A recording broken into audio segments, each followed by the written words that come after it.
welcome to Beauties and Beasties, the independent pest podcast for the UK.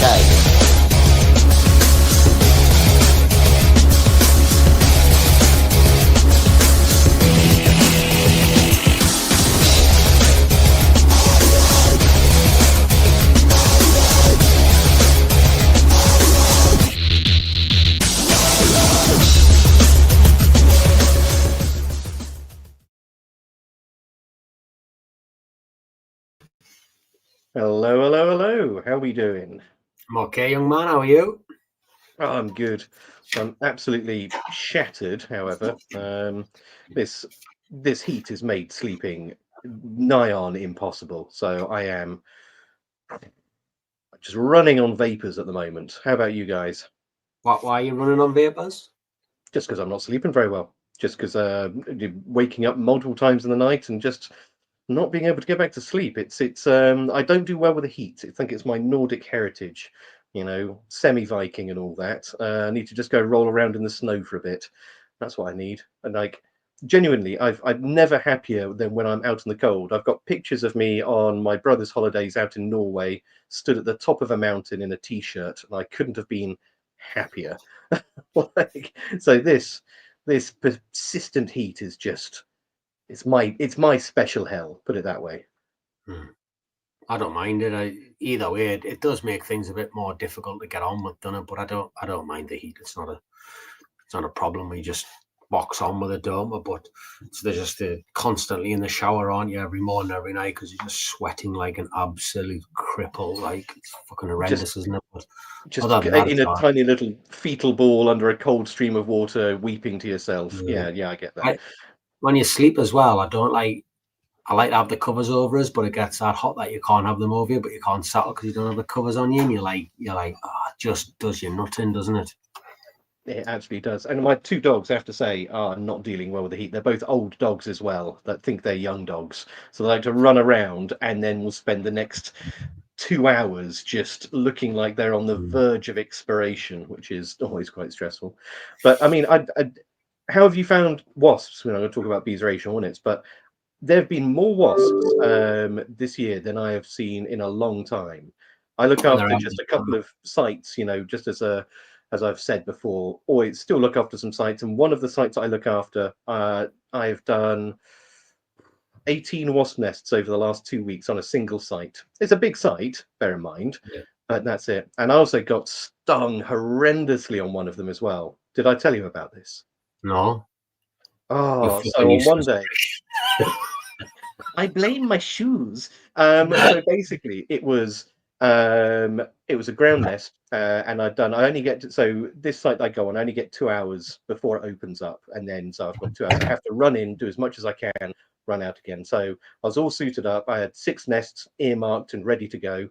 And by the time I got to number 6, I did not realize that the little zips. I've got a pair of like police boots, and they've side, and I didn't realize that as I'd been marching around, the zip had worked its way a little further down, until I finally got to this last ground nest, which was angry, very angry. So I'm stood there confident in my all-in-one suit that I'll be absolutely fine, and then suddenly blinding pain on my ankle, and I looked down and my bloody zip had come all the way undone, and my shoe was not so slowly filling up with just irate wasps. But I had a whole crowd of people looking on at me, so I couldn't be like, mother and jumping about. I had to sort of like very calmly, very collectedly, brush them off my ankle, do my shoe back up again, walk off, and then just scream into my gloved hands from the corner for a bit. So yeah, that was good fun. Hurts, doesn't it? I've had wasps stuck in my soup before, and they'll get you like 5, 6, 7 times. But I'm at a point now where I've been stung that much. I don't really scream and shout about it. It's just like, done you. Have I told you the story of Dale doing them in his Crocs? Yes, you have, but you told us so long ago. I think this story absolutely bears repeating because we pulled up at a friend's house. PPE. We pulled up at a friend's house, and he said, "Oh, there's a wasp nest over there in the ground." Dale said, "I'll do it." So he puts his suit on, and I see him putting his Crocs on. I went, "I wouldn't do that with Crocs on." And he said, "Oh, I'm fine." I was like, I definitely wouldn't do that with Crocs on. He said, no, I'm fine. I've done loads of them today. I'm okay. I said, well, I'm fucking telling you, don't do it with Crocs on. You went, no, I'm going to be all right. So we wandered in the house, and Dale proceeded to do the wasp nest. And then he come in, and he was like, he didn't say anything for the whole time we're there. And he knows Stu, but he just sat there silently. He was like, so he walks out, he just braved it up and sat in the van. I went, you all right? He went, no! Been stung like 25 times in my feet. I was like, oh no. Honestly, by the time we got home, he got out of the van and he walked to his front door. He walked like Herman Munster. He was like, his feet are size 15 anyways, and they'd swelled up with his boots. And, you know, he was like, oh. He said, oh, yeah, I'll never do them in Crocs again. So it's always a standard joke, like, don't do a wasp nest in Crocs. Yeah, I think that's, that is the absolute, you know, the apocryphal tale of wear the right PPE. Or in my case, make sure that you're wearing your PPE correctly. And yeah, Jasmine says, I bet he's never done that again since. Has he done it? The thing is, though, like I've seen me go into places with my hood down, with my veil down, because I'm so used to having it on. I flicked it back and like just walked in to do it, and I was like, and I'm like, oh fucking hell, get that up, get that zipped up, you know, because you just, yeah. And then did you see Rod Smith? I like Rod. I know Rod's a bit of a more my character. Rod's anaphylactic, but he just can't help himself, can he? Like, he keeps doing shit without PPE. Sorry, that reminds me of that. You know, he got stung in the face, literally, like his whole face, his eyes shut, his face is down on one side, his lips are up, and everything. So, like Rob, this clearly is. It's about the third or fourth time I know he's done it. Do you know what I mean? He's like, oh yeah, got us again. Like, so that reminds me of like the age-old, you know, I do a lot of foraging, urban scrumping, whatever you like to go looking for, you know, just wild fruit, vegetables, but also mushrooms. Do like to go and have a look at. And before anyone says, not the magic variety, like the genuine edible variety that are good in an omelette, but there's an expression which is all mushrooms are edible, just some of them are only edible once. yeah. It sounds very much, this is wrong. All wasp nets are treatable, but only some of them are treatable once, you know. So I can't go into the ins and outs of this because I'm hearing this third hand through someone else, actually fourth hand. But the rumor is that we've had a death through a wasp nest in the last however many weeks. I know someone I can ask, but I don't want to tread on it. Basically, wasp nest has been treated. The homeowner has not waited, has went in to have a look at it, been stung on the back of the neck, has been fine, hasn't caused him an issue, went to bed. Family have found him dead in the bed in the morning, which I'm guessing, this is me putting my 2 and 2 and making 100. I'm guessing it'll be that Kunis one, which got the mighty tech, didn't it? So yeah, there is this weird thing because Clive was telling us this, wasn't he, a little while back, that there's a bit of a correlation between getting stung and then having heart complications, sometimes 2 to 3 days or even longer after the sting has occurred. And to the point of, I believe he was telling us that in France, they all have little tablet capsules on their keychain, which have a couple of aspirin, because by all accounts, aspirin is meant to be able to, if not alleviate this, then certainly reduce the impacts of a cardiac event if you do have one as a result of it. So yeah, that's a really good thing actually, just to keep in mind, guys, that anaphylaxia is what we all worry about, the sting and the instantly swelling up like a comedy balloon falling over. But actually, if you get persistently stung, it can stress your heart out enough that you do run the risk. My understanding is it's an allergic delayed heart attack. That's what it is, you know, and it, like you say, it can be But that Mighty Tech got done, didn't he? Went out one day, got stung 6 times, was fine. Went out the next day, done a wasp nest, got stung. Went into his van, and the woman rang. I think it was Mighty. Rang the control room up and said, "I think your man's not very well. He's still sitting in his van." However, said, "Well, you go out and check him," and he was dead in the van, wasn't he? I tell you who will tell you about that. John Horsley. I think John Horsley worked with him or worked at that place at that time. It was certainly him who told me about coolness. And if you want to, for anyone who wants to Google it, I'll write it in here. It's spelled, if I remember rightly, like that. I think coolness. That's an actual thing. But they reckon as well that they don't know how many people actually die from it because it is delayed. Yeah, so I've just had a look at it. It's a rare condition where acute coronary syndromes like heart attacks or angina are triggered by an allergic or hypersensitive reaction.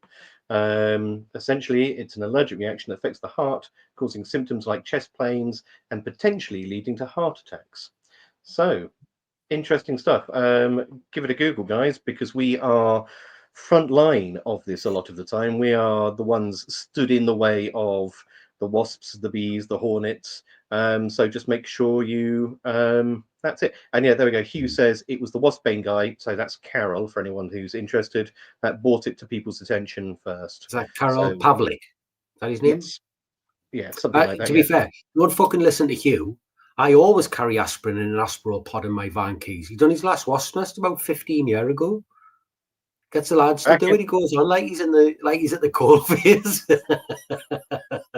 Back in my day, wasps were 3 times larger and twice as absolutely give over, Hugh, as if you're doing wasp nests. You're such a liar. Right. So with that, without further ado, shall we bring our guest on for tonight? Yeah. Got Mark Farren. I know Mark. Let's bring him on. I know Mark through Durham County Council. We've done work on houses where the pest control has been done by the council, and we are sort of central in that there's several councils around our way in Durham definitely deal with stuff in a very, very different way to any council that I've come across. And when I speak to other pest controllers, nobody else is getting this sort of process that they go through. And we definitely see a difference in the way the communities benefit from it. We can't push him on stuff if it's going to cost him his job, but Mark's a very forward-going guy, so he'll probably tell you the truth about what can and can't be done, what should and shouldn't be done, where they are, the good, the bad, the ugly. So if you have told anyone as a pest controller, get the council in, it's their job. Or if people are asking you about council pest control, there's no one better to explain it than Mark. Hello. With that, hi Mark, how are you doing? Hi. Do you want to just introduce yourself to all of our listeners and tell us how, not what you do, not necessarily what you do now, but how you came to be where you are at the moment. So what was your journey up until this point? Yeah, so I'm not really from a pest control background, to be honest. I actually started in the army. I was an army officer for 8 years. Left that, went to a couple of different councils doing different jobs, and essentially just got given the pest control team to run at one point, having never had any involvement. That was about 10 years ago. Since then, we've kind of built the team up. We do a mixture of domestic work, which is done at a subsidized rate to protect public health, and we do commercial work, which we do at a competitively priced rate to try and make a little bit of money back for the council to cover the subsidy on the domestic work. And then more recently, we've taken over the investigation work that used to fall to the environmental health department. Because unusually for a council, we sit separate from environmental health. We're part of a kind of neighbourhood service. So neighbourhood service does all the grass cutting, all the bin collecting. So the real kind of operational side, and that's where we sit, rather than within environmental health, which is where usually pest control would sit within a council. So is that normal, or is that exceptional circumstances for you?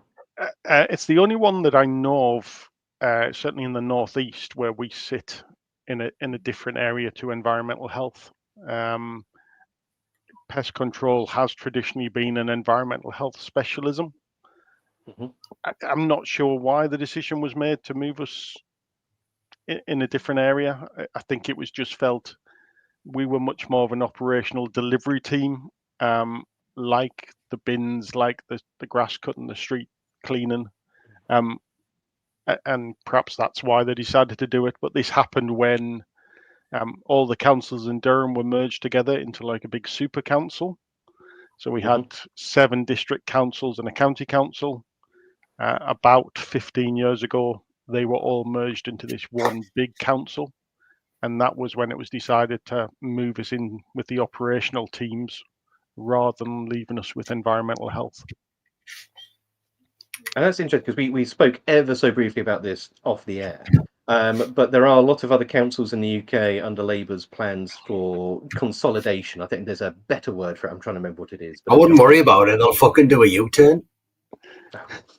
But they've already started to do it, so who knows? But it's on the cards on the horizon, which is to start to try and streamline the council efficacy, isn't it? To try and reduce the number of duplicate actors in relatively short geographic areas, and to create these super councils, as you say. Now, I know there's a lot of folks who are quite worried that as these super councils form, pest control is going to get marginalised and put to the back of the list. But it sounds like in your case, actually, it was a good thing. It gave you guys a much broader remit. So, what's your experience been with this consolidation? Yeah, it's definitely helped pest control. So prior to the reorganisation, the a lot of the council pest control teams were very small, 1 or 2 individuals, and they were often given to a manager who had no interest in pest control. So they might have been given to the refuse manager or the cleansing manager, who was really focused on their main duty and just had this as a little side job. Whereas when we came together, all those teams were merged into a single team. We were able to have a dedicated manager, a dedicated supervisor, and essentially we're able to professionalize what we did a bit more. We improved a lot of the internal processes, and just the level of knowledge amongst the team. We've got a team of 12. We've got well over 100 years experience between the team. Must be more than that. You're all about 100 years old each anyways, aren't you? Okay, maybe it's about 200 years experience. So yeah, there's certainly a few knocking on in the team. We've got a couple of young ones, but not many. But yeah, it definitely helped improve the quality of the service we could deliver, both in terms of our ability, our capability, knowing what we were doing, but also, if you've got a team of 2, one person goes off on holiday, suddenly the whole team suffers, and the residents suffer. Whereas now with that bigger team, we're able to cover those things better. Yeah, and so one of the things you mentioned there, and I'm going to wheel around it because this is something that we hear a lot, and not to put you on the spot, but the council pest management often comes under fire from individual companies, private companies, because of this subsidy that the councils apply to pest management work. And there are a lot of people, rightly or wrongly, that feel that when you go out and you offer, a 3-part mouse treatment for a vastly reduced rate, obviously it's not reduced because you are getting paid by the council and technically paid through the council taxes of those various properties, but it gives the impression, the impression to the general public that actually pest control should only be worth £25 a visit. Pest control, and that then becomes the standard. Thoughts on that, or talk us through that process, because it is something that we hear a lot. In one respect, you're completely right. We are undercutting the market. It's not a decision that's in my hands, so I don't get to set the price. It's a political decision, so that the council has a duty to protect public health, and within our area, as part of that, the elected councillors have decided to offer a subsidised service to residents so that if they're struggling financially, they can still protect themselves from a health risk. How So sorry, no, go. So each council will make its own decision on how to do that. I know there are some that provide certain treatments for free. There are some that charge a lot more than we do. In Durham, we have a standard £52 flat rate for a complete treatment program. So if you get rats or mice, you pay £52 and we'll treat it until we've got rid of them, which I realise is a lot cheaper than a commercial company can do it for. But it's a political decision made by the elected members, and it's about protecting the health of the residents. So and I fully agree. There needs to be an avenue by which the general public can easily and affordably get hold of pest management. My query would be, it's not necessarily to stop the subsidy, because that makes perfect sense. But when you do hand that bill in, have the going commercial rate at the top, and then very clearly say council discount there. So people still see that the value of this is £150, but in reality, you're only charging £52 because you paid that, and have that transparency that actually it's only cheap because your council is taking the hit on 80% of the cost, rather than this is how it should go. Now, just playing devil's advocate here, but it's an interesting thing that we need to walk that line between public safety and industry safeguarding. Yeah, I mean, we actually take payment up front, so we never give an invoice where we could put that on there. We do when we commit, or certainly when I communicate with residents about the treatments, I always make it clear that it's a very heavily subsidised service and they would have to pay a lot more. So really, the council's paying for some of their treatment. We also will withdraw treatment if the person doesn't act on things we ask them to do. So if we ask them to clear away some waste and they don't, we'll just cancel their treatment.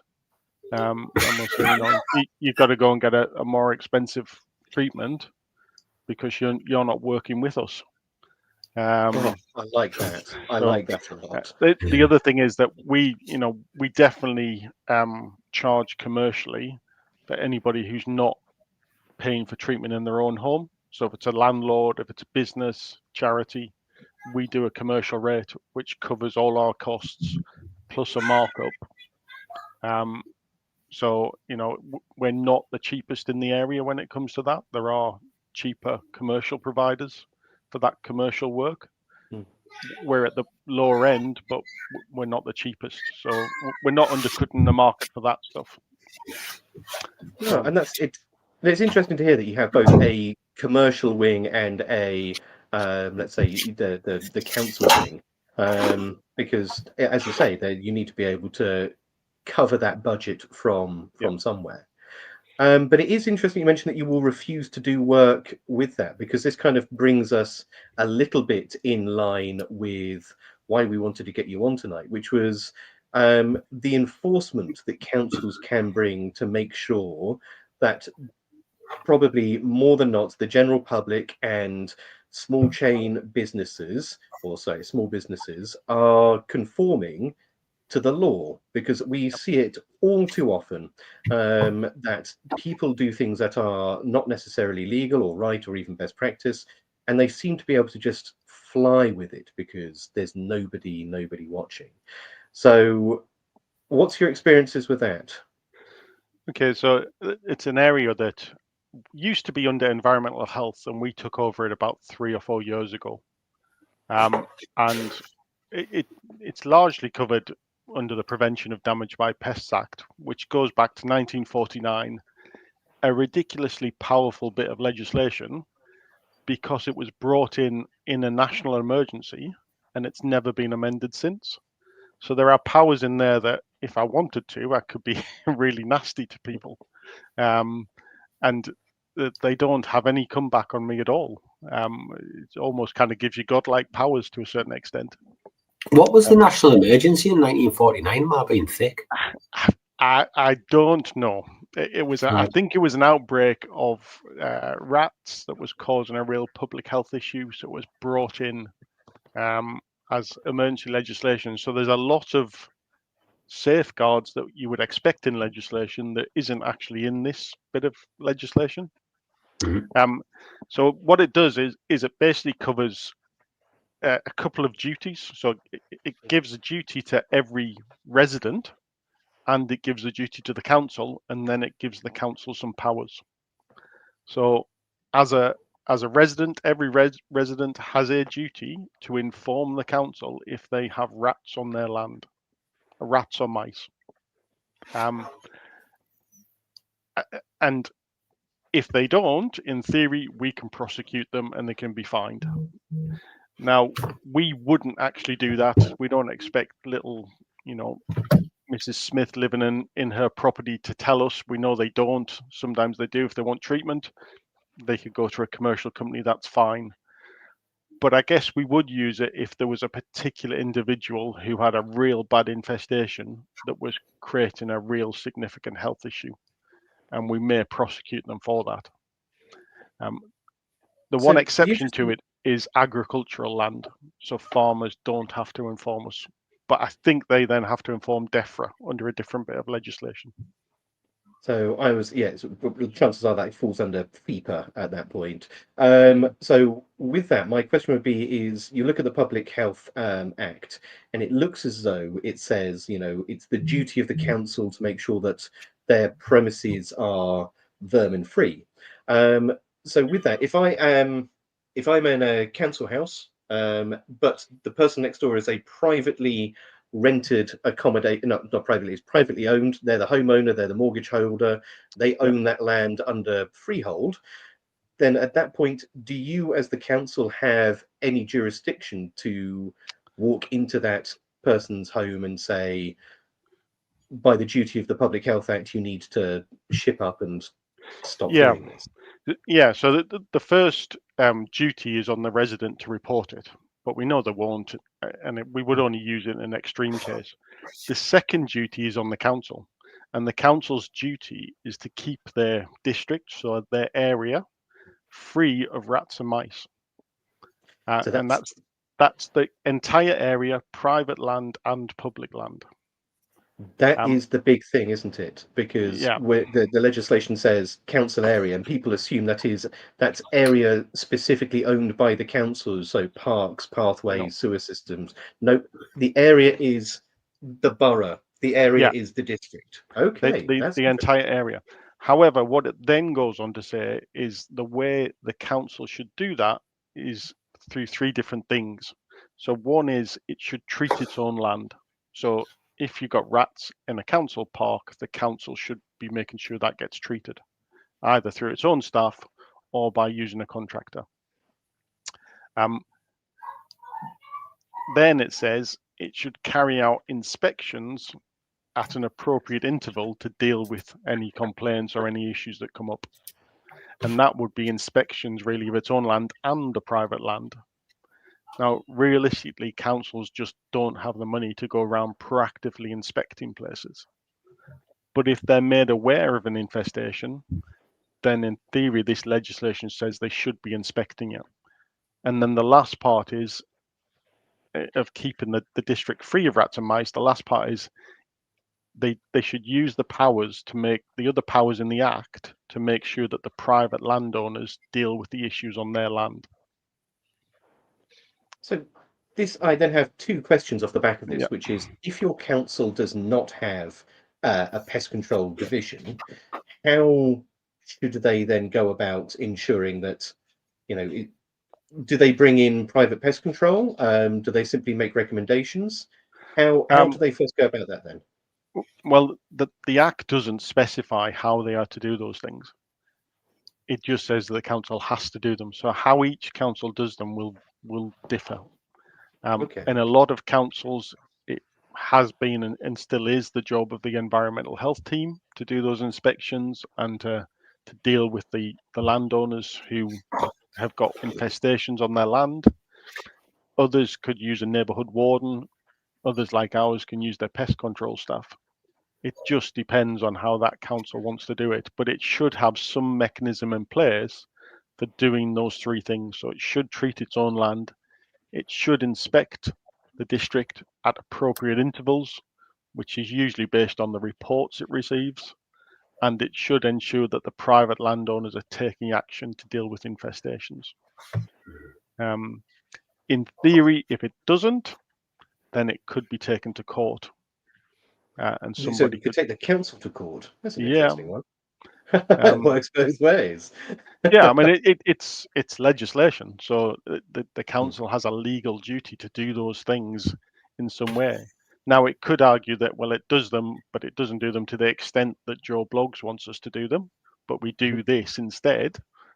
But it does have a legal duty to try and do it. So, and that kind of is interesting because that Sean's just thrown up a question from Fish for London, and I think this falls because there's two public health acts. There's 49 and 61, isn't there? And 61 actually does specifically mention bed bugs and the stripping of wallpaper in a very bizarre twist of fate. But Fish for London says, does the council have any powers for bed bugs? I had them passing through flats. My council didn't even reply to a 3-page email. My understanding is it does. Within my council, that particular enforcement power isn't delegated to me. Basically, within any council, all this legislation that applies to it rests with the actual elected councillors, and then they delegate it down to relevant people in the council. So the first thing they'll do is they'll delegate it all to the chief executive, and then they'll leave it up to the chief executive to decide which of his staff or her staff are going to be given those powers. Now, within Durham, that particular power doesn't rest with me. That still rests with our environmental health team. I don't know why.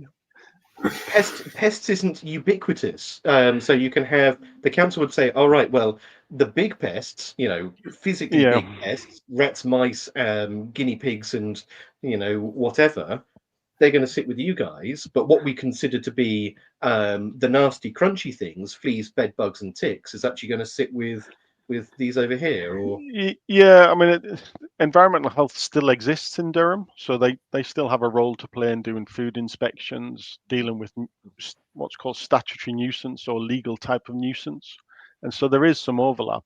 I think the reason we got the rats and mice bit was just the sheer volume of complaints that needed looking into, and the number of staff I had to go out and do that.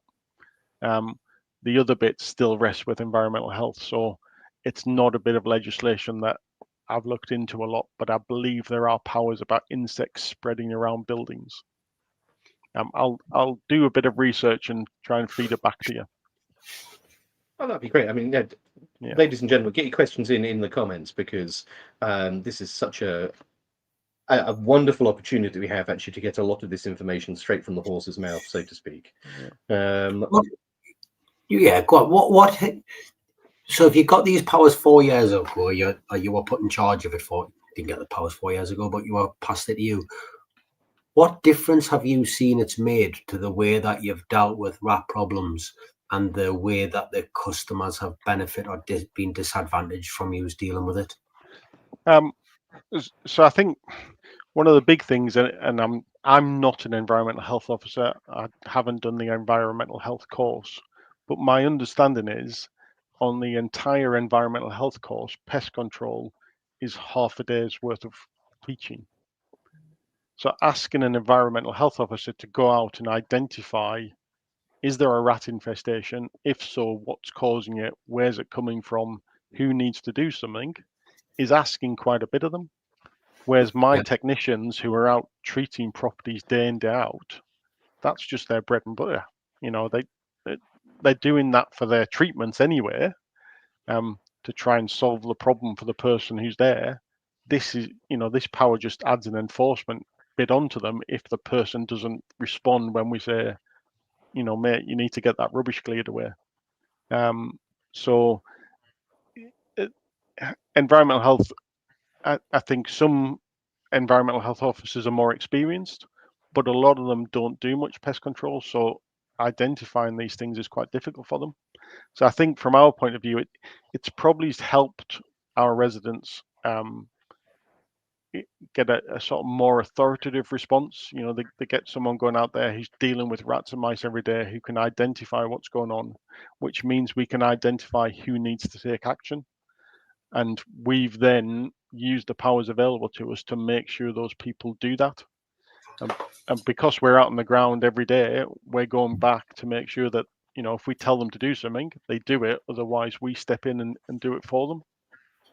And for anybody listening, it's all good. It could be pie in the sky, couldn't it? But I see this. Yeah. I see it. You do enforcement, don't you? And Yeah. but have you seen more enforcement being made since you have taken it on than before?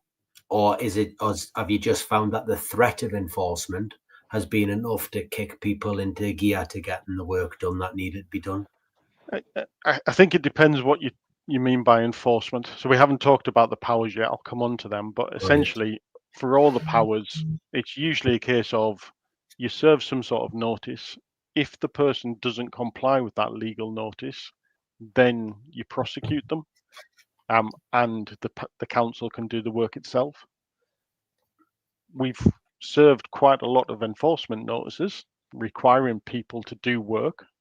We haven't had to prosecute many or do the work ourselves. Generally tends to be more where you've got a vacant property and you can't track down who the owner is. So all you can do is serve the notice on addressed to the owner at the property itself, because that's your best point of contact. These are absentee landlords or people who've perhaps died and you just can't track them down. Often companies who own them, and you know, you go through several different companies trying to find out who actually owns this property and you never get there. So on those cases, we've been able to take action, and we've then gone through the enforcement, done the work ourselves, and then we put a charge against the property. So when that property is eventually sold, the council will get its money back. And that's a percentage on what it is, not a value, isn't it? If I'm right. No, it's a value. So it's the actual. We work out the cost of the work that we've done. Okay. And we put that against the property. When it's sold, the solicitors handling the sale have to transfer that money to the council before giving it to the homeowner. And the homeowner isn't necessarily informed that the charge has been put against the property. It just gets put against it. The first they probably know is when it gets sold and their solicitor says, "Oh, you're not getting that £200 because it's going to the council." But in terms of the powers themselves, so as I said, the duty requires the council to make sure private landowners are dealing with it. Mm-hmm. And the powers it's got to do that. So it's got a thing called a Section 4 power, which basically says the council can tell any private landowner that it has to do work to either deal with a current infestation or to prevent a future infestation. And in terms of what we can ask them to do, we can ask them to arrange treatment. We can ask them to do structural works on their property, or we can ask them to do any other type of work. So if I felt I could justify it, I could say to somebody they had to paint the house pink. Clearly, I'm not going to be able to justify that, but keeps away stable flies. There we go. Yeah. So you can literally require anything to be done.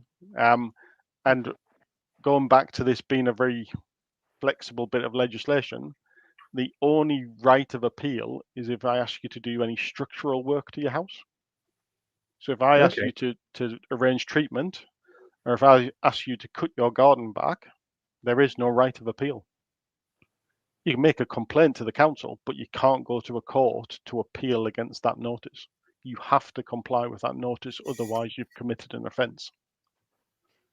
So let's say, for example, it was a row of terraced houses, and the eaves of one of the houses were sufficiently perished that they were persistently letting in squirrels into the attic space. And because it was a terraced house and they basically have a communal attic space, to all intents and purposes, as we know, there may be a little wall up, but it's not doing much.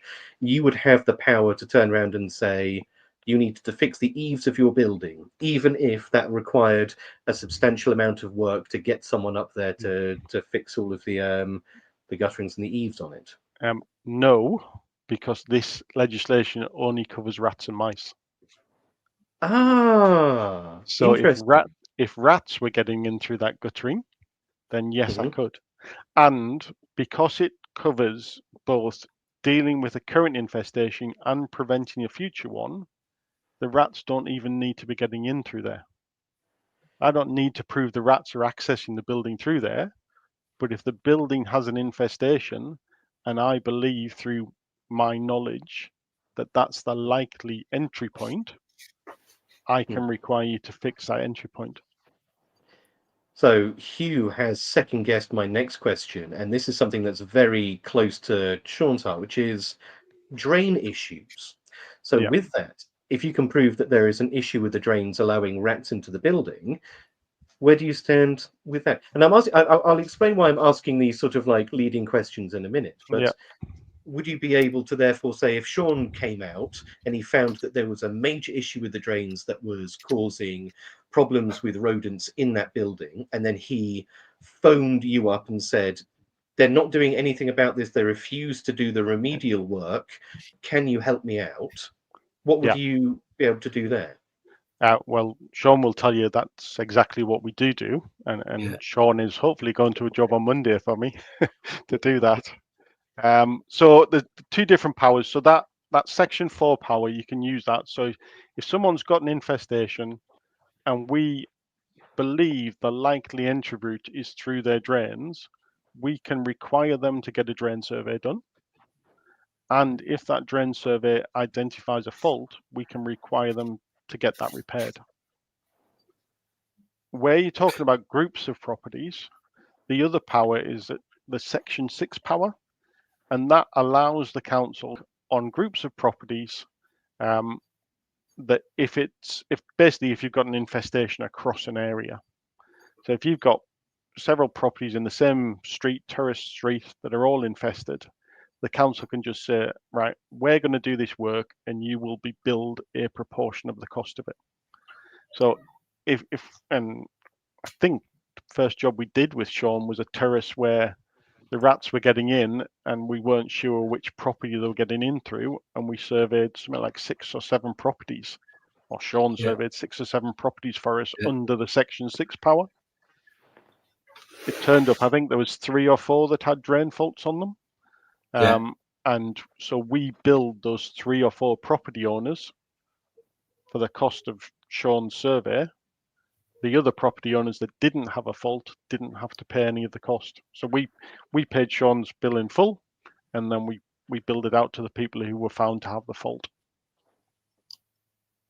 So the 2 different ways of dealing with it. One is if you think it's just a specific property that's the problem, you serve the section 4 power to make them get a survey and make them get repairs done. Mm-hmm. If you think it's a group of properties and you think it's easier just to deal with it as a group, you can use the section 6 powers and sort of bill them all a proportion of the costs. And the interesting thing with this is, and I'm sure you're aware of this one, Mark, is I honestly believe, hand on my heart, that the community is benefiting from this, because I can remember one job in particular. Doug was at it and Ellis went out, and the bloke who was the problem didn't want to deal with it, but it was a row of 4 or 5 terraced houses, and he was like, nah, it's not me, it's not me, it's not me. Yeah. To the point where he got quite aggressive and angry, didn't he? And he was quite intimidated, and he was going to smash this person's face in and blah, blah, blah. I think he even was making inquiries trying to find out where Doug lived and all sorts when he said he could go around. But the reality of the situation was, without yous being involved, the other neighbours in that house were never going to get any peace from it. Went in, done the survey, sure enough, it's his house, and he paid for the survey not just on his house, but all 4 houses or 5 houses. Like Yeah. bingo, innit? Like, Yeah. So His next door neighbour had suffered multiple infestations. Her landlord had done the responsible thing. They'd paid us to treat the property. They'd done a drain survey of her property when we asked them to. It came back negative. And we just had this, because of where the rats were in the property, we used some tracking dust to work out where they were coming from. And it was all pointing towards his house. But he wasn't suffering with a problem. So we believed they were coming through his drains, getting into the cavity, and then going into her loft. And so in the end, we served the Section 6 notice on him and the other 3 properties for Sean to survey all the drains. And sure enough, as Sean said, it was his drain that was the problem, and he had to repair it. So it's a very useful power, and we get a lot of success from it. The one reason that councils might be reluctant to use it is that if you serve the notice to require work to be done and the person doesn't do it, legally the council has to do it. So it's then spent the money, it's got to spend the money to get that work done. Yes, you can put the charge against the property, but if the property is not sold for 30 years, the council doesn't get its money back. I'm fortunate I'm given a budget to do this, but we also take the point of view that it doesn't matter if we've got the budget, we've got to protect people's health, so we'll have to find a way to find the money. And that's another area where a bigger council can help. It's got a larger budget. There's pots of money that might be underspent in one area that can be transferred, into pest control if we've got a particularly big job. That's much more flexibility to do that in a big council. The other interesting thing, about those 2 powers is the legislation specifically says the notices can be served on the owner or the occupier, and it's entirely up to the council to choose who to serve them on. Now, we will generally look at, well, whose fault is this? If the rats have been attracted in by the pile of rubbish that the tenants left in the yard of the property, we're going to serve the notice on the tenant. If the rats have got in the property because of a defect on the property, a proofing issue or a drainage issue, we'll serve it on the owner of the property. If we believe the tenant's not going to do what we asked them to do, we might just serve it on the owner and say, well, you should be managing your tenants as a good landlord. It's interesting that you say that, because I've had, when I was independent consulting, more than once asked to come in as an expert witness on cases where they had basically presented me both, and it was impossible to tell whether it was the prosecution or the defense. It was simply I was presented a case and they said, what is the fault of this rodent infestation on this site with the information you have to hand? And it's interesting then, it makes sense now as to why I was persistently asked this question, because it was either the defense or the prosecution trying to assign blame on either the homeowner or the occupier of the residence with that. And sometimes it was a very blurry line, because, rubbish being left out is one thing, but some of these homes were in such poor states of dilapidation, it could have easily fallen either side of the fence. I mean, I can understand why they were doing that. The strange thing, under this legislation, you don't actually need to worry about it. I can just pick who I want to serve it on. I don't have to prove it's their fault. I can just always serve it on the owner if I want. It's just as a council and as a person, I don't think it's reasonable to pin it on the owner if it's definitely the tenant. But I could do, and there's nothing that the owner could do to stop me. There's no right of appeal against that, which is, one of the, some people say, weaknesses in the legislation, but it's one of the areas that gives me the power to tackle the issues. There's a couple of questions that have come in. So someone's asking if it's the same for all councils. So the legislation applies to all councils. They have the legal powers, and they have the legal duty. How they choose to use that is up to them. But as I said, in theory, somebody could challenge them legally if they didn't sort of meet their legal responsibilities under the Act. Sorry, that's got to bring us to the point, hasn't it, of I understand that the vast majority of councils won't do this. I don't know anybody else who does it other than yous, like where we are. But say they're lucky enough to have a Durham Council who is going to do it, and we know they do it. How does the pest controller who's been called into a private residence help you get to this point rather than just go, think it's the bloke next door or whatever it is? Because I'm guessing that that's your worst case scenario, is it? Where it's like you've got someone ringing you up raving saying, pest controller said you've got to come and do this. And you're like, fucking hell, nightmare. Yeah. So I think there's a couple of things. For all of our cases that we take on, we won't take them on unless the person gives us some evidence that there's an issue. And in the simplest case, that can be a list of, I've seen rats every day for the last week. Here's the times and dates I've seen them. Because that's the starting point to say our action under this legislation is justified.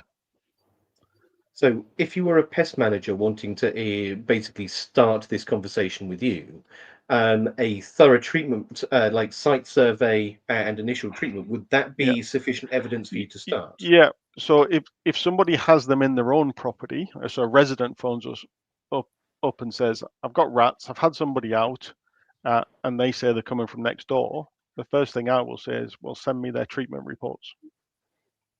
And if their treatment reports show me that they've considered all the causes at the property itself and they've ruled them all out, no above ground entry points, they've checked the drains, there's no drainage defects that have allowed them in, they've used track and dust to find out where the rats are going to, or they've used a camera, whatever it is, then I will act on that. But if the person says, well, I've got rats, I can't be bothered to pay for treatment because they're coming from next door, I'll say, sorry, the first thing I need to do is serve you with a notice because you have to get treatment for your property. And if that shows that they're coming from next door, then I'll deal with next door. Okay. So where does it stand then? If you tell someone they've got to take action, and the action that they choose to take is to go down to the local supermart and buy something off the shelf, does that count as taking appropriate action in the eyes of the council? So generally we'll say to people, if you want to try and self-treat, you can, but if it's not successful, then you need to get a professional in. And I need to see the qualifications of that professional to show that you've done that. Now, we usually do that at the stage where we're just liaising with them. We're trying to give them advice. We're trying to sort the problem out. If I go down the legal enforcement notice route, I will specify you must employ a professional pest control technician. And so if they don't, then they've failed to comply with that notice. We can prosecute them and we can go in and do the work ourselves. Just out of interest, what in the eyes of your council and probably many other councils around the UK, what is a professional in your mind? What are the criteria for that? I think that's probably a question you could ask the industry, isn't it? So personally, all our staff are level 2, and I would say that is the minimum. Sorry, level 2 award or level 2 safe best proper level 2, Lex, not that shit that they come up with to keep farmers happy. No. I think we all know the answer, but we just need to confirm. Proper level 2. However, if somebody comes back with me with a company, a pest control company, and that person's got a qualification, even if it's the 1-day kill germ course, will allow them to treat. However, if their treatment doesn't work, the person still hasn't complied with their legal notice. So they can still be prosecuted and I can take over the treatment. So in some ways, it doesn't matter who they use, because if that person doesn't solve the problem, the council can step in and do it and bill the person for it. So in our case, certainly with residents, I would always say you can do it. The council's got its own subsidized service. So, if you're hard up, then that's maybe your best option. But You know, as an example, we don't do evenings and weekends. So if people say, well, I can't be in, and we'll say, well, you'll need to use a private company that can meet your specific needs. So, yeah. Here's a question. What happens if the council doesn't solve it? I suppose it depends what you mean. So, I think he's saying, so I know what he's getting at. Imagine there's a drainage system in a property that absolutely no one's going to find, and it is the root cause of it. You know, it's a brownfield site that's been built on. There's no way anyone's getting into it, and you've been through all these actions. You know, everyone's paid for treatment and and drain survey is done, no further forward. What happens then? It's not a case that I've come across, and that may be well, I say I haven't come across it. We get called where there's rats in an area, and sometimes you just can't track down the source. Yeah, it's usually down to people have been storing waste or they're feeding birds. Rats have been attracted, but you just can't find out where they are. So you focus your notices on saying get rid of your waste, telling people to stop feeding the birds or feeding them in a more responsible way, telling people to stop throwing loads of food in the chickens that they've got in the back garden. But yeah, sometimes we don't find the sort of epicenter of where the infestation's been. But if you tackle the underlying problems, we tend to find it drifts away. Yeah. I don't think we've had one in a building where we haven't been able to solve it. Not that I'm aware, not that I can remember anyway. I guess the council just has to keep trying and making sure it's done everything it can. And ultimately, the person who owns the building or the land still has to go on treating it anytime the infestation flares up. So do you think that a change from the AHOs doing this to the pest controllers has effectively changed your department from being a typical, I feel terrible saying this, but a typical council pest controller where they just employ a lad to run out, put some bait on, then sink and leave? And do you feel like your lads have become far better at investigating now? Not to do with this issue. So that really came about by the councils merging together and us becoming more professional, and basically making sure everybody had done the level 2, making sure they'd done the various other courses that are available out there, having a processes in place where we monitor the work they do, and then we monitor the quality of the work they do, and focusing on solving the problem rather than just being a box checker. I hate box checkers. So yeah, it's not from taking on the enforcement power. We were doing it for the treatment jobs we were doing anyway. The enforcement is just, it's made it easier for us to deal with issues that we find when we do a treatment, and allowed us to use the knowledge we already had to help residents in that way. I've got a question for you, which I think everyone will enjoy. I'll certainly enjoy it. Do you think that, I know you, Doug, and several others have come from the armed forces, haven't we? And I've seen a post earlier today from the BPC about them twinning with the armed forces, which I think is one of the best moves I've ever seen. Do you think that relying on them type of lads with that type of experience prior to being a pest controller has been instrumental in this or not?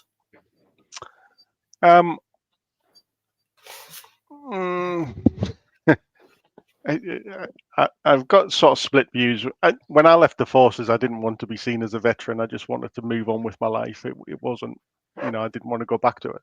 I seem to employ ex-forces people quite regularly, so maybe it's just something that I look for. I think when it comes to enforcement, they're probably a bit sturdier than some other people.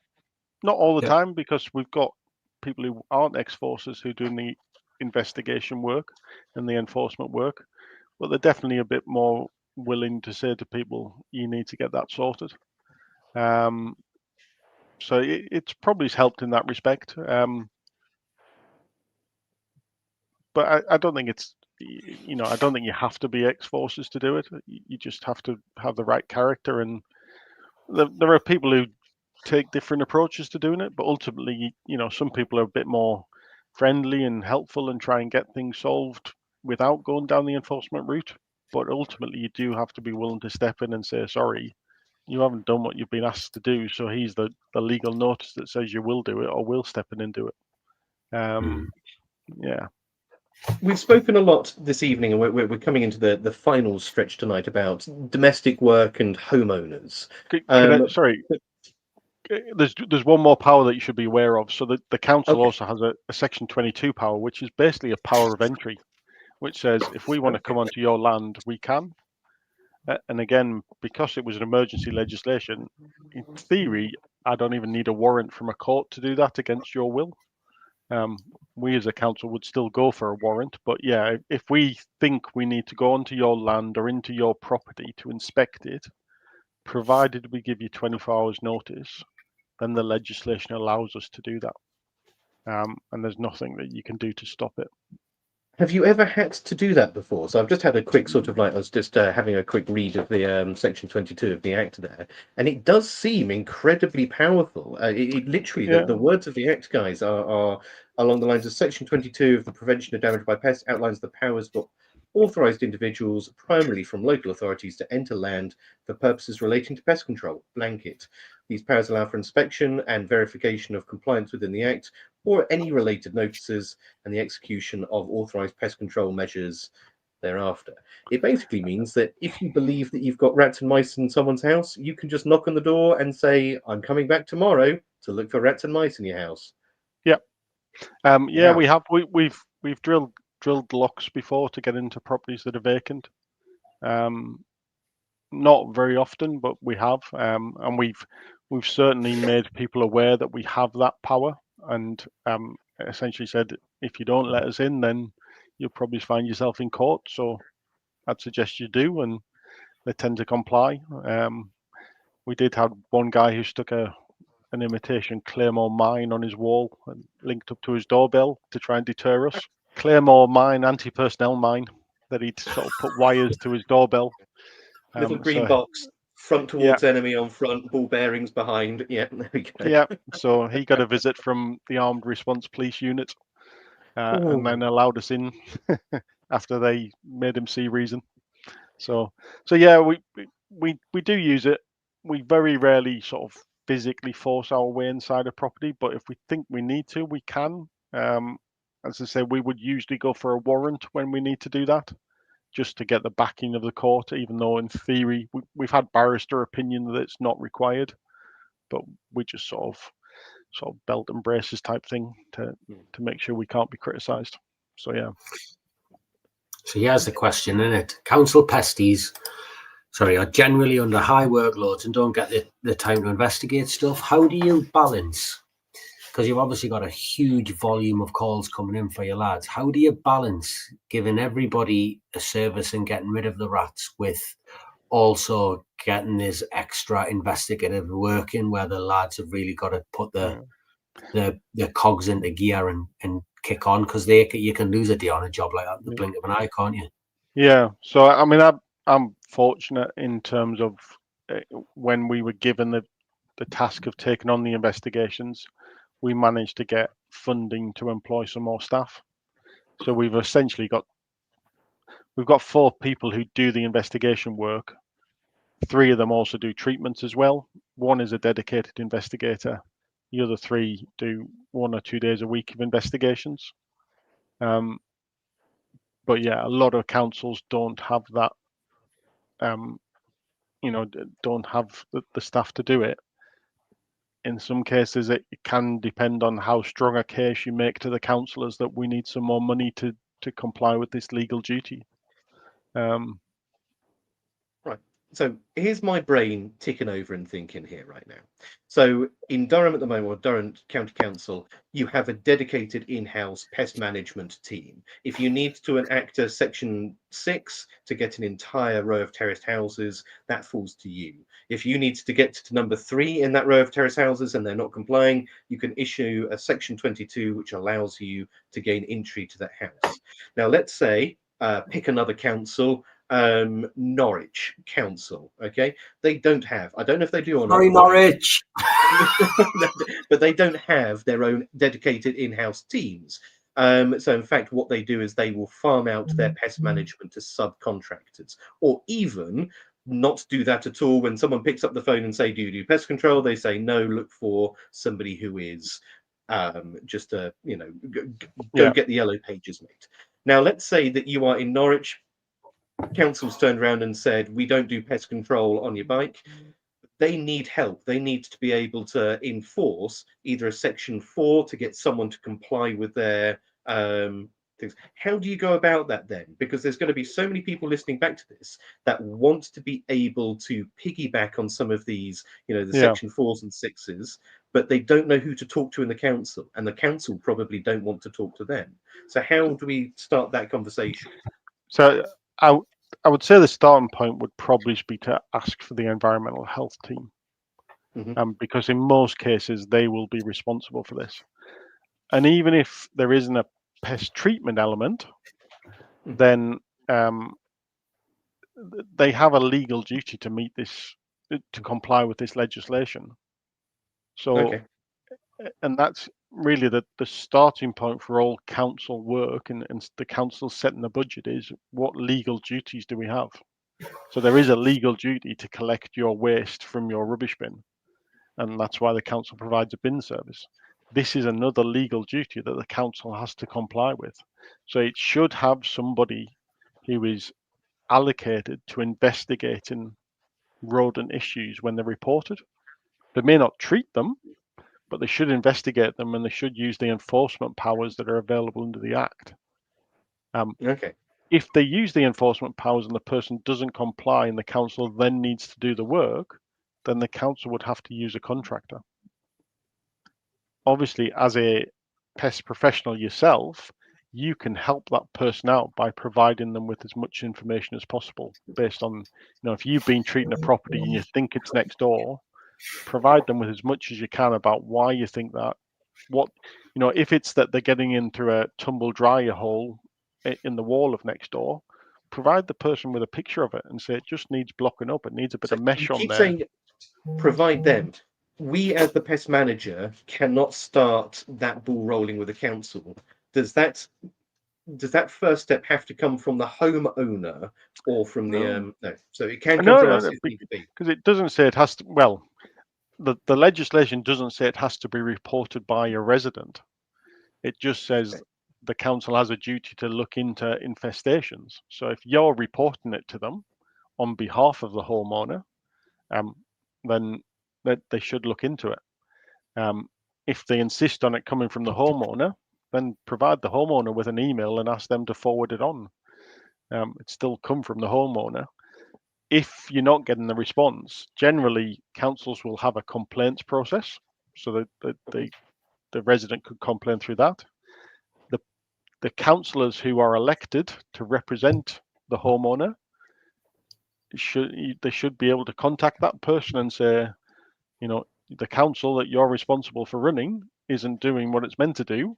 Please get the department to deal with this issue. Equally, the MP who's elected from your area, I probably get 20 MP complaints a month where residents have contacted their MP and said, this isn't happening, this isn't being done, or the council's asked me to do this. Obviously, none of them are justified when it comes to my team, but we have to respond to them. And if the MP isn't happy with the response, they'll put pressure on the chief executive to say, this isn't right. You need to change what's going on. So just piggyback up the chain until you find someone who listens. Yeah, well, or encourage your customer to do that. It's their property, their council. This whole night has just made me realise what a weird little position you sit in as a council, because at the start you've got it's subsidised, so pest controllers probably don't like it. But then in the same breath, you've got pest controllers saying the council should be doing this, and that's what the council are doing. So they kind of want you to do it without wanting you to do it. And then all of a sudden you've got like you doing the things that you should be doing. So everyone's hopefully getting less rats. But then I'm guessing that we're not quite in your area, that there's probably some animosity between you and some of the local firms. And this is I'm going to rephrase this question. Wayne Gardner, I like Wayne, he's wrote, in my experience, most council pest controllers are just bait chuckers. And then I sat there and I can remember one of your lads saying that to me, and he said, but what you don't see is we see all the shit work that the private lads do and all for a lot more money. Yeah. I mean, within my team, I've got guys who started Rent-A-Kill, Mighty, some of the other big players, guys who ran their own business and then came into the council. So they're not just council wallers, for want of a better term. And there was a tendency in the past, and it may still apply in some councils, to just be bait chuckers. I mean, before I took over the service and before the councils merged together, I know there were some council teams in Durham that used to go to an allotment and just leave a tub of bait for the allotment people to put it out themselves. Yeah. No, that's just. I promise you, my dad's allotment in North Tyneside, that's exactly what happens. Yeah. Come to give it to the committee, and the committee dish it out. But when we came together as a single council with a dedicated pest team, we just said, no, that all stops. That's not professional. That's not what we should be doing. So the reputation is justified in some respects. It's definitely a historic practice. It's historic in my council. There may be other councils where it's not historic. But I can tell you, we do see some really bad practice from some commercial companies. There's at least 3 companies in Durham that I know of that will do a single visit for a rat job and just put up loads of bait and say that should solve it. Ring us in a couple of months if it doesn't. And that's not good practice. That doesn't solve the problem for the customer. We also get quite a few on the investigation side where customers contact us and say, I've been getting treated by this person. He said it's the property next door. And when you ask for evidence of why that is, there's nothing there. Basically, they haven't been able to solve the problem. So instead of taking the heat off the customer for not solving it and for keep charging the customer money for treating it, they'll blame something else. And then they say, oh, you need to speak to the council about that. But there's no evidence to prove that. How do you balance that relationship with the local firms? And like, obviously we got on swimmingly, but how do you have to balance it, or do you just not worry about it, or is it just some's good, some's bad? Do you try to promote good relations with them, or is it not possible, or what? Like, how does that sit? We don't have a lot of contact with them. We've had a bit more since we started doing the enforcement, in that we've served notice against people who've had treatment from somebody, and they've then obviously gone back to their contractor and said, hold on, why am I getting this notice when you're meant to have sorted this out for me? And that has caused some animosity. But every time we've done that, I'm fairly comfortable that it's been justified, that the contractor hasn't dealt with the issue properly themselves before asking the customer to contact us. So, you've got a property where everything points towards a drainage fault, and the contractor that get in doesn't mention the drains, doesn't even look in the manhole. So the first thing we do is serve a notice on the person saying, you need to get a drain survey done. And understandably, they then get annoyed with their contractor. But, I think that's justified. So my final question, it kind of like ties into that, something that came up on the LinkedIn feed, but also I'm going to preface with the fact that, again, we've spoken a lot about domestic properties here, residential properties, but as you said before, council land is the district, the borough, that's the city. Yeah. And that will include a lot of commercial premises as well, which still fall under, I believe, your jurisdiction. So all of those takeaways, okay, it might be very much more into the realms of the EHO there, but sometimes these are looked after by, let's say, large commercial companies who are now swapping more and more over to using smart traps with fewer visits. Now, does this technically cover the duty of care to show that they are actively ongoing with a pest management program, or where's the cutoff? We are moving towards this digital, this smart age now, where people are becoming more reliant on technology and less reliant on frequent visits. How does that then fit into your section 4, let's say, where you make the recommendations for proofing, for changing the structure of a building, environmental management, etc., etc. That information is not going to come out of the smart box. That has to come out of a visit. So are those two not at odds, or are we going to lose something in the digital age, is what I'm asking. So I think there's two issues. Some of the requirement to have an ongoing pest management sort of process or plan in place is more a sort of food hygiene issue that environmental health would lead on. We would only get involved with the commercial premises if it's got an active infestation or is contributing to an active infestation.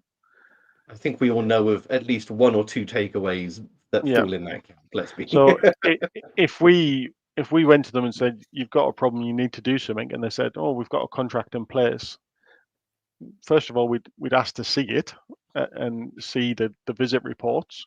And often you find the visit reports aren't great. But essentially we'd say, well, we don't really care what you've got in place because you've got rats running around. So it's not enough. And therefore we need you to do more. And it doesn't matter, if your pest contractors say, no, it's sufficient. Well, it's not sufficient if you've got rats running around. So do something more. It would essentially be what we're saying. And if the contractor said to them, oh, you don't need to proof that hole, but we decide to do, well, the legislation wins.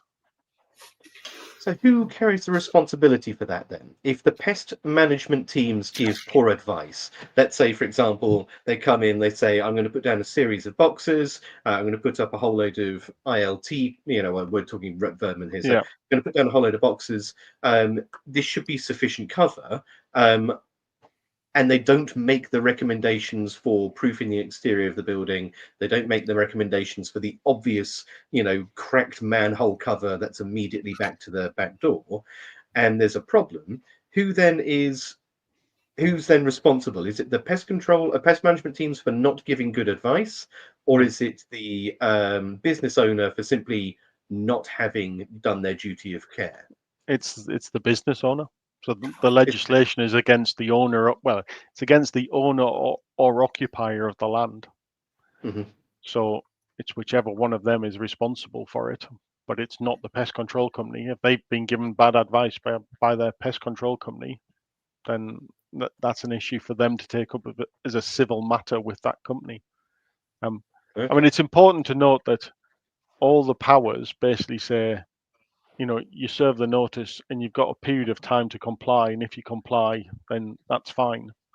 So, all right, they may think, well, I thought I was already complying, but it's not like they get prosecuted straight away. They've got time to take action to address 21 days usually, isn't it? We usually go for a month. Just the reason for that is the one bit that you can appeal against the structural work, you have 28 days to lodge that appeal. And if you haven't lodged it within the 28 days, then it doesn't matter. Okay. But we can go for a shorter time scale. So, I mean, I could literally, if you had rats running around your house there tonight, I could come up and say, right, by tomorrow morning, you need to have done this. And the law allows me to do that. So we can give people a really short time scale. And, if there's a significant problem and somebody had loads of rubbish, let's say, you've got a day to get that shifted. And if you don't, we're going to come and shift it and we'll bill you for it. It just depends on the scale of the problem and what we think is reasonable. But there isn't a set time scale. The only one is to do with the appeal against the structural work. But it doesn't stop you giving them a shorter period of time to do the structural work. The only thing is, if you did that, they didn't do it, the council does the work. If they then appeal and win, you can't get your money back. You've done the work for them. So the 28 days for structural work is just making sure that we don't lose out, basically. But if there was a justification for a shorter period, then we would do it and take that risk.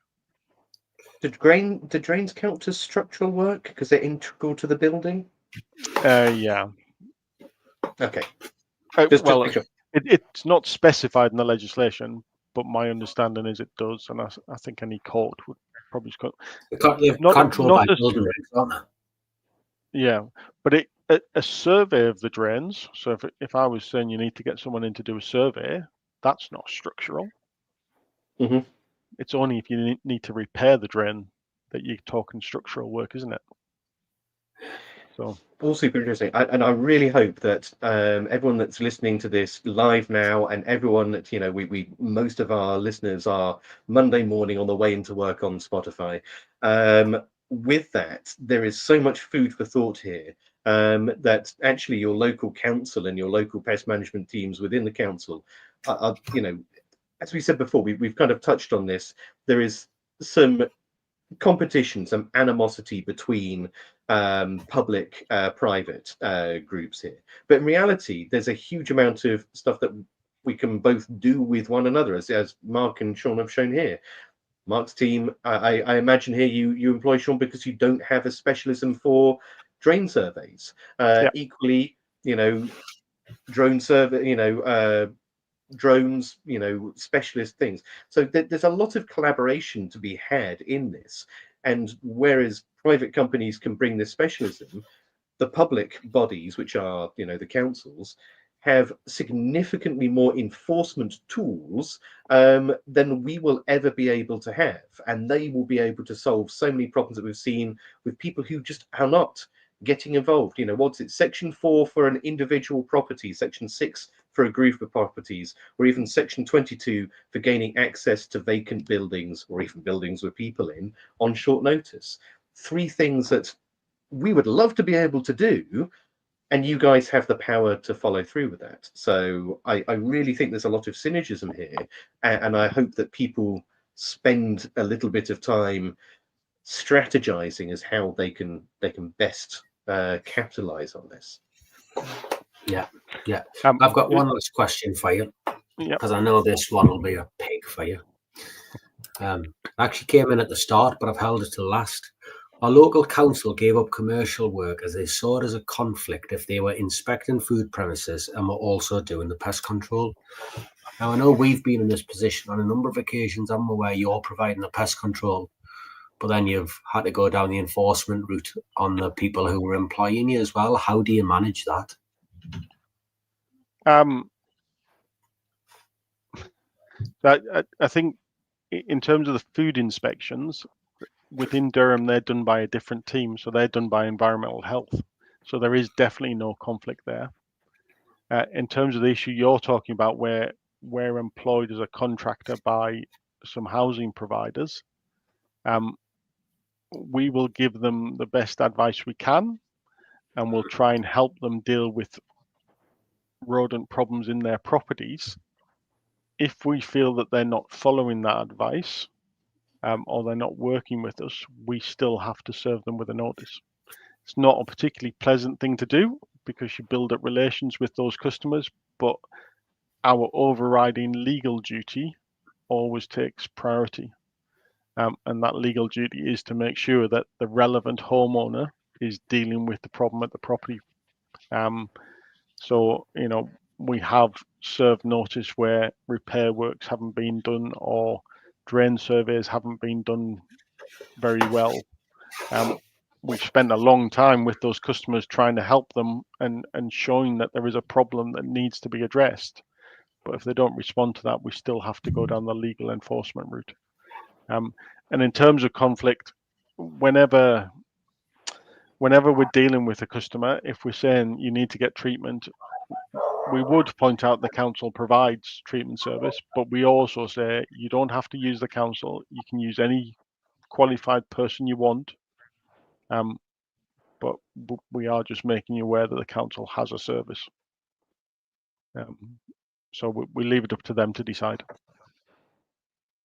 Yeah, it's got to be a very tricky tightrope to walk there. But then again, we all have conflicts of interests in our businesses at the end of the day. And as you say, it all fully comes down to transparency and allowing people to make that educated choice as to which path or which route they want to go down. I think conflicts of interest become a problem only when you don't tell them that you actually have, you know, a vested interest.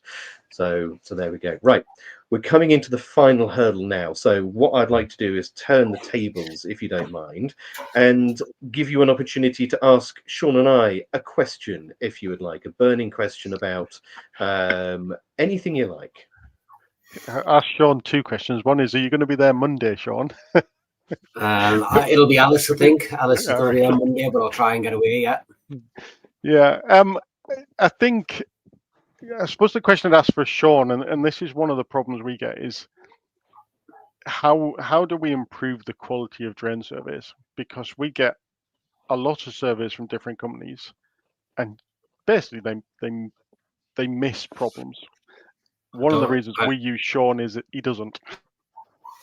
I think this is something I've looked at in great detail. And there was a comment on Sewermen and Proud the other day where a drain guy had said, I hate pest control. They think they know everything. And I thought, I fucking feel your pain, mate, because we can't go down that route, can't we? I think what we have to do is we have to differentiate, and we have to be incredibly honest. We are lucky in that there's a couple of firms across the country who are genuine drain guys. But I say to people all the time when we do it, like, don't ask me any drain questions. I'm not a drainage engineer, never been a drainage engineer, don't want to be a drainage engineer. If there was another way to solve this problem without us being in the drains, I would choose it, because I don't want to play with human shit. The reason why pest controllers have picked this up now is because there is it's necessity, really. And I think the only way that you would get drainage companies to understand what we are doing is for them to understand rats, and that's almost impossible for them. You know, and rats are difficult, aren't they? Because everyone thinks they fucking understand them, don't they? Like, it's just like this as soon as you're a man, like, you understand them, don't you? Like, you know, what to go and trap with them. Like, it's like a man's coming of age, you know, catching a rat on a trap, like, boom, done it, I'm a gadget, like. And I hear drainage guys talk shite all the time about them. There was one of them I was listening to one day, stood to a customer, and he said, the thing is, as long as you keep putting poison down, they're very clever. If you keep killing them, they'll learn and then they'll stop coming back. That was like professional. And you're like, oh no, this is going to hurt. But I think what we have to do is we have to split up a drain survey, and we have to understand that when you are surveying drains, you are not surveying the drains. You are looking for rats leaving the drains. And I think if sewerage guys could get their heads around that, they'd be in a better position. But unfortunately, when you do 1,000 surveys a year for drains, and you do 3 for rats or 4 for rats, it's very difficult not to do what you've done on the other 1,000. So I think if you genuinely wanted to improve the quality of the surveys, there has to be, and I would love to say training for them, but I just don't think you're going to get it. And I think you summed it up perfectly earlier when you were talking about the AHO. You know, the AHO gets a half a day's training, and it's still not enough. You can send out a lad who's got no AHO training at all, but he's killing rats day in, day out. He knows them. So I would say you'd probably have to, the drainage companies would probably have to look at hiring previous pest controllers to get to where they want to be. And I think the same goes the other way. If we really want to push this, we would probably think about hiring a drainage guy. We've got Alice now, so we're okay doing what we're doing. But if Alice was ever to leave, we'd probably look at a drainage guy to come in and add that into us. There has to be some sort of meld. But I think one of the problems is that there isn't enough work, or there isn't enough value in it for the drainage firms for them to truly concentrate on it. They're making good money doing what they're doing. So, yeah, I guess that's it. You need someone who knows rats, you know. It's difficult, isn't it? I've spoken to Davey about this at length, because you're in a position where you don't need to know anything about drains to a degree. You just need to know where rats are getting out. But as soon as you start pushing a camera within a couple of surveys, you're sitting scratching your head because you don't know what you're looking at. Yeah. So then you've got to go and you've got to do your training, and you've almost got to learn the whole trade. You've got to go and be a certified drain surveyor, go learn the code, go do this, go do that, so that you can do the work that needs to be done. But really, what you need to understand is rats. So I would say they need desperately to start to employ people with pest control experience, because it's that vision when you're in the drains. You know it as well as I do, Mark. You've seen it, where they've sent you a survey through and they've said no evidence of rats, and you're like, you fucker, you washed it all away. Do you know what I mean? Like, Yeah. it was all over. It was screaming rats to me, him, and him. But you could get your camera up there, so you blasted your high pressure jet up there, washed it all away, and got to the end of the run. You've, and said, no evidence of rats, and you're like, there was. You just missed it, mucker. And that's what they can't be taught, isn't it? Yeah, it's definitely one of our biggest headaches.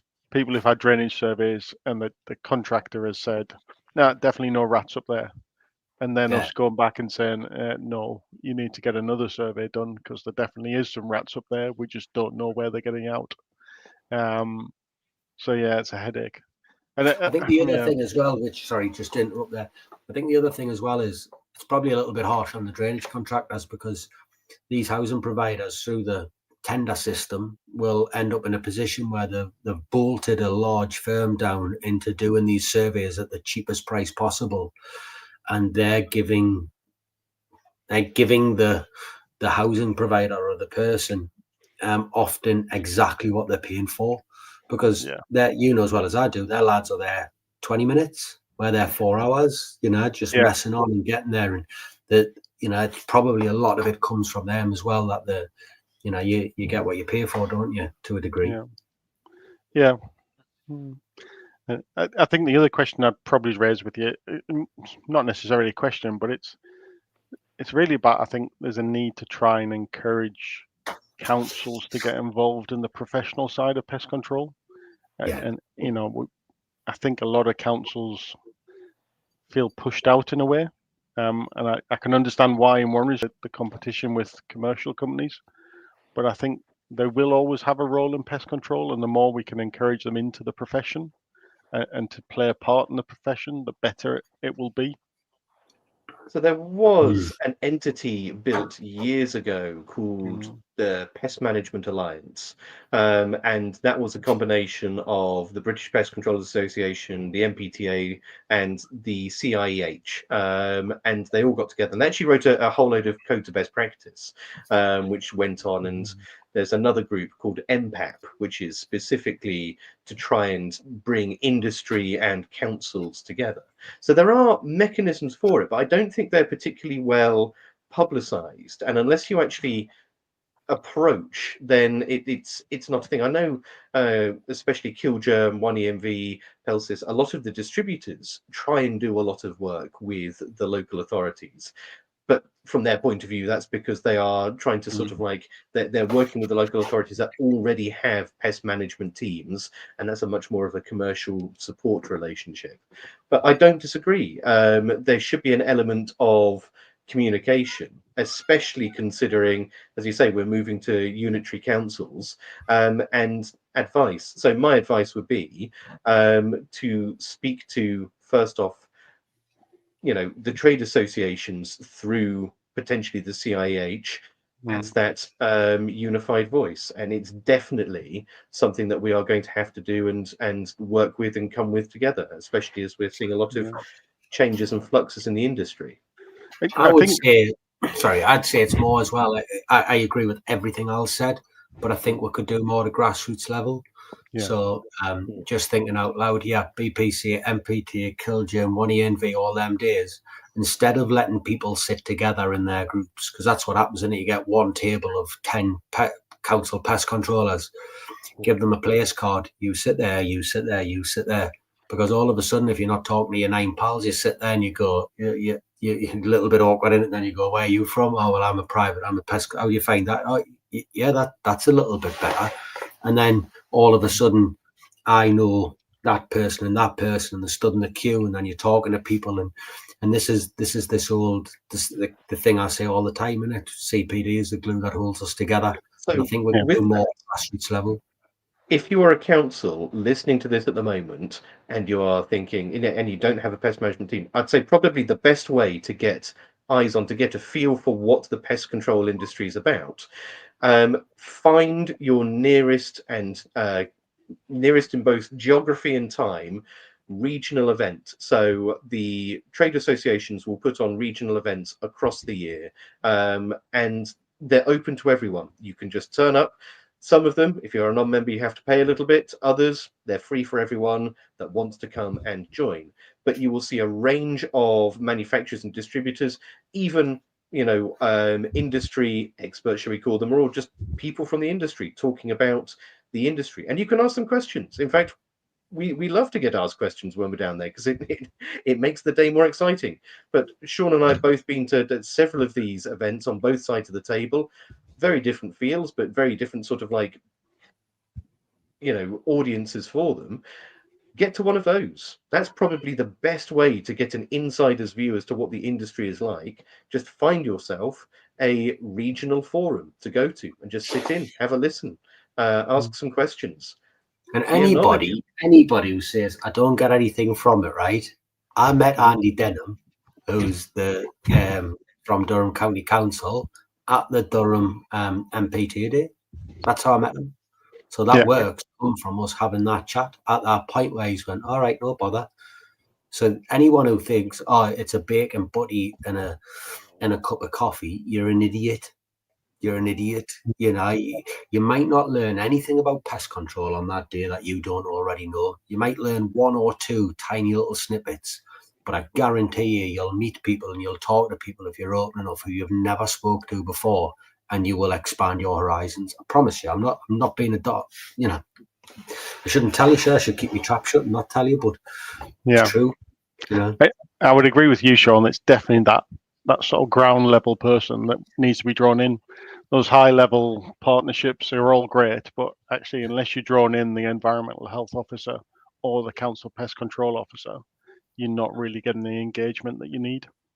Oh yeah, that's exactly it. They should be having a coffee together, shouldn't they? Yeah. Do you know what I mean? Like when you drive past them in the van. But there was one day, I was at Tesco, and this sums up council pest controllers, rent a kill, all them guys, because they all feel like they are an island on their own. Rent a kill Tex sitting in his van. I come out of Tesco and I could see him writing his reports. I walked over and knocked on the window, and he put it down about an inch, and he went, yeah. And I went, just sort of come and say hello. And he went, what for? I said, 'cause it's shit when you're on your own all day, innit? And he wound it down halfway, and he went, there's a bit, yeah. I said, I'm not being a prick. I just thought it's a horrible day. There's no worse than. He was like, oh, thank you. Thank you. Do you know what I mean? Stood, had a chat for a couple of minutes, jumped in the van and fucked off. And you think, yeah, there shouldn't be islands, should there? But I guess that's up to the organisations, and maybe it is a case of actually you've got to get them all to talk, don't you? And you'll stop or you'll reduce. I'm not picking on you, Wayne. I know you're a good man. And what will happen is, because I genuinely thought all council pest controllers were bait kickers when I first started. And then one of them went, yeah, but we see your shit work. And I was like, I get you. All right, no bother. And then once you see them as a person and they're like, these are the problems we're facing, this is the problem. And you're like, all right, yeah. And then it's like, well, how do we help you? You're going to deal with 10 houses in the street and I'm dealing with 2, but how do I put this together to help you and you help me? And then it's like, we're not combative anymore. We're assisting each other, aren't we? But, yeah. Lovely stuff. Well, I think that brings us nicely round to the end of this podcast. So we're going to put up our famous last 3 questions. I'll start. Have you enjoyed your time? I have, yeah. It's been very good. It's good to chat to fellow professionals and sort of spread the word about what we can do. Yeah, absolutely. And definitely, I think there's been some really good myth busting on this tonight. I think there's definitely been some misconceptions blown out of the water, and that's, for me, perfect. And like I say, anyone listening to this, get the old gears ticking over, because there's a lot that you could gain from this. So there we go. Give us a shameless plug, Mark. Well, we don't really plug because we just do what we're given. So, I think all councils have the ability to support you, but you have to support them as well. The more you can give them to help them out, they have had major cuts. So the more you can help them out in tackling the issues that they're responsible for, the better response you'll get from them. Perfect. That's a really I love that. That's an excellent plug. And finally, who would you like to see next sat in your seat? Who would you like to see next on Beauties and Beasties? Well, I'm the thing that's fascinated me recently is about getting people out to remove honeybee swarms. Not swarms, colonies that have moved into buildings, and a real discussion about that is fantastic. Do you know? I think it's almost about that time of year, isn't it? What do you think of this? So, Lex, we always get Clive on. He's a good pal of mine. But actually, Martin Belcher does a lot of. I think he's not that interested in big colonies anymore. I think he does a lot of work with swarms which have just moved in. I think I can't remember what time scales he gives on it and . It might be good if we can get Martin on to talk about immediately moved in bees, what to look for when they're in, how you can deal with it, maybe some other options. I think that would be quite an interesting one. Yes, absolutely. And Martin's an absolute character as well. So he'll be an excellent one. There's a question though, Al, quickly before you leave. What about getting John Horsley on to talk about coolness? Do you want to? You know him quite well, don't you? Let's have a chat with him and see, because I'm sure it was affected him, the mighty tech who died. I might be wrong, but let's see. I think he'd be a great one to have a chat about that with, wouldn't he? Pretty sure that John will be listening tonight. So John, drop me a message, and we'll arrange for a time for you to come on and do a coolness special. It sounds like that bit from Friends, isn't it? Oh, that's a coolness. What's a coolness with you?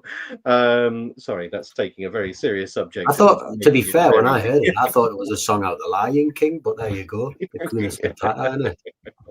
Not very well, Debbie. Not very well. So there we go. Lots of love coming in. Thank you ever so much. It's been a real eye-opener. Before you go, I've got one last request. I passed my level 3 exam ages ago and I've never done the book work. And Debbie is the only person who kicks me arse on it all the time. I've got to put the 4 things together. So if people can shame us and embarrass us, it'll probably get to a point where I'll have to do them. So yeah. Do you know as well that you can do a Viva for some of them, so you can do some written bits, but you can also do a spoken Viva for your level 3, where you can talk through some of the scenarios. 2 years, you're going to run out of time. There is a limit to how long between your coursework and your exam you have. So that should be a motivator as well. I'll do it. Much longer. I'll do it. I don't find some time this weekend. There's another one. Let's have a episode on doing your level 3. I can help with that, certainly. Right. Right. Loved it. Thank you very much. Thank you very much. And we'll see you next week. Yeah. Bye. Thank you for listening to the Beauties and Beasties podcast.